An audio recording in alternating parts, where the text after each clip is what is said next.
Calder is one, if not the only sculptor, who went from miniature to monumentality, back and forth, all through his career. Although very much a strange title, Multum in Parvo, which was very much about the miniature and about how sometimes the smallest object has incredible power and incredible intention. I think in 2 words it says it all.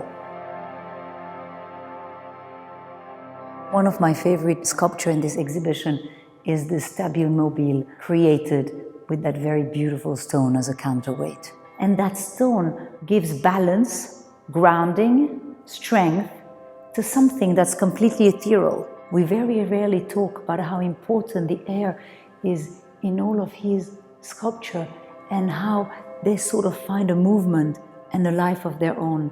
And to me, a work like this one embodies everything that Calder is about.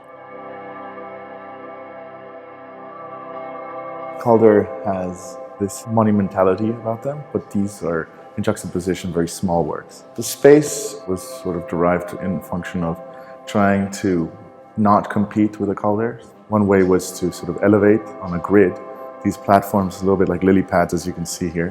What we wanted to show was the intimacy of getting very close to a small piece, and then also being able to see it from a point of view in which you could only see it if it was very large.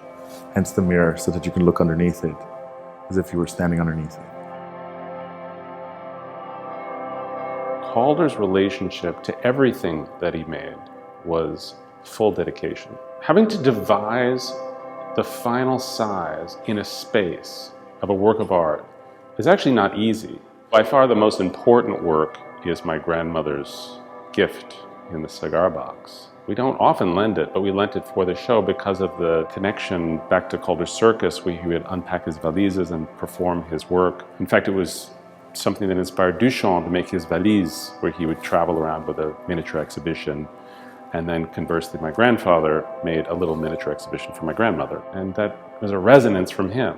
So a monumental sculpture is equivalent to him as the tiniest little thing over there. The fact to have put together 2 sensibilities, one of an architectural sensibility but who loves the arts, and the other one of a monumental titan of sculpture and painting and movement, each work has really been given the space and the breathing and the generosity that it needs.